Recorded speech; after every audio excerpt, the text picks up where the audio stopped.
50 লাখ টাকা প্রয়োজন। 50 লাখ? মেয়ের জন্য কিডনি বিক্রি করবে বাণী? 50 লাখ টাকা জোগাড় করতে মিস্টার চ্যাটার্জির চরম সিদ্ধান্ত। দর্শক বন্ধুরা, ভাবুন তো সেই মায়ের বুকের ভেতরের অবস্থা যখন সে জানতে পারে তার ফুটফুটে মেয়েটার আয়ু ফুরিয়ে আসছে। বাণী হয়তো টাকার জন্য নিজের কিডনি বা শরীরের কোনো অঙ্গ বিক্রি করার মতো চরম সিদ্ধান্ত নিতে পারে। অথবা মিস্টার চ্যাটার্জি হয়তো নিজের সমস্ত সম্পত্তি বন্ধক রেখে ওই 50 লাখ টাকার ব্যবস্থা করবেন। কিন্তু খলনায়িকা মৌলি কি এখানেই থেমে যাবে? নাকি হাসপাতাল কর্তৃপক্ষের সাথে হাত মিলিয়ে বাণীর মেয়ের চিকিৎসায় বড়সড় বাধা হয়ে দাঁড়াবে? রহস্য কিন্তু ক্রমেই ঘনীভূত হচ্ছে। হ্যাঁ দর্শক, আইসিইউতে যখন মৃত্যুর প্রহর গুনছে একরত্তি মেয়ে, তখন একজন অসহায় মায়ের লড়াই ঠিক কত দূর যেতে পারে? আজকের গল্পের মোড় আপনাকে শিউরে উঠতে বাধ্য করবে। জানতে হলে ভিডিওটি না টেনে একদম শেষ পর্যন্ত দেখুন। হ্যাঁ, টার্মিনালি ইল মেয়েটাকে বাঁচাতে লাগবে 50 লক্ষ টাকা। আর এই পাহাড় সমান সত্যিটা এতদিন বাণীর কাছ থেকে লুকিয়ে রেখেছিলেন স্বয়ং মিস্টার চ্যাটার্জি। কেন? কারণ তিনি জানতেন এই সত্যি বাণী সইতে পারবে না। কিন্তু সত্যি কি আর ছাই চাপা থাকে?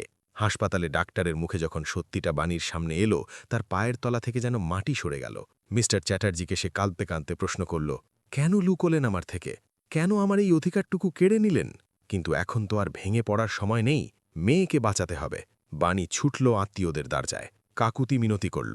কিন্তু এই স্বার্থপর পৃথিবীতে কে কাকে এত টাকা দেয়? সবাই মুখের ওপর দরজা বন্ধ করে দিল। আর ঠিক এই চরম অসহায় মুহূর্তে বিপদের গন্ধ পেয়ে হাজির হল মৌলি।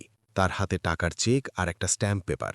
মৌলি বাঁকা হাসি হেসে বাণীকে বলল, আমি তোমায় 50 লাখ টাকা দেব বাণী, কিন্তু বদলে এই স্ট্যাম্প পেপারে সই করে অনিরুদ্ধকে চিরকালের জন্য আমার হাতে তুলে দিতে হবে। ব্যাস, এই কথা শোনা মাত্রই একজন মায়ের ভেতরের সিংহী যেন গর্জে উঠল। টাকার অহংকারে অন্ধ মৌলি ভুলে গেছিল একজন মা ভিখারি হতে পারে, কিন্তু সে তার সন্তানকে বিক্রি করতে পারে না। বাণীর রাগে ফেটে পড়ল। বেরিয়ে যাও এখান থেকে বলে মৌলিকে আক্ষরিক অর্থেই ঘাড় ধাক্কা দিয়ে বের করে দিল। কিন্তু দর্শক, মৌলি তো চলে গেল। এরপর কি? ওই 50 লক্ষ টাকা ছাড়া তো মেয়েটার অপারেশন হবে না। সময় যে ফুরিয়ে আসছে, শূন্য হাতে একজন মা মৃত্যুকে হারাবে কিভাবে? গল্পের আসল সাসপেন্স তো এখানেই। বাণী কি শেষমেশ কোনো অবৈধ পথ বেছে নেবে? হয়তো টাকার জন্য সে নিজের শরীরের অঙ্গ বিক্রি করার ডিল করে বসবে। অন্যদিকে মিস্টার চ্যাটার্জি হয়তো নিজের সমস্ত প্রপার্টি বা কিডনি বিক্রি করে হলেও টাকাটা জোগাড়ের চেষ্টা করবেন। আর মৌলি অপমানিত হয়ে নিশ্চয়ই চুপ করে বসে থাকবে না। সে হয়তো হাসপাতালের ডাক্তারদের ঘুষ দিয়ে চিকিৎসা আটকে দেওয়ার নতুন কোনো নোংরা চাল চালবে। পরিস্থিতি আরও ভয়াবহ হতে চলেছে। মিস্টার চ্যাটার্জি কি পারবেন ঠিক সময়ে ওই 50 লাখ টাকার ব্যবস্থা করতে? মৌলির এই জঘন্য আচরণের কি শাস্তি হওয়া উচিত বলে আপনি মনে করেন? ঝটপট কমেন্ট করে জানান।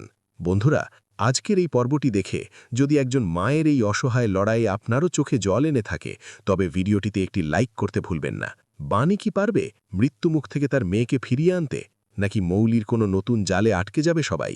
সিরিয়ালের আগামী পর্বের এই টান টান উত্তেজনার আপডেট সবার আগে পেতে চ্যানেলটিকে এখনই সাবস্ক্রাইব করে বেল আইকনটি বাজিয়ে দিন।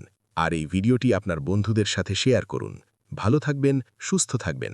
দেখা হচ্ছে পরের ভিডিওতে।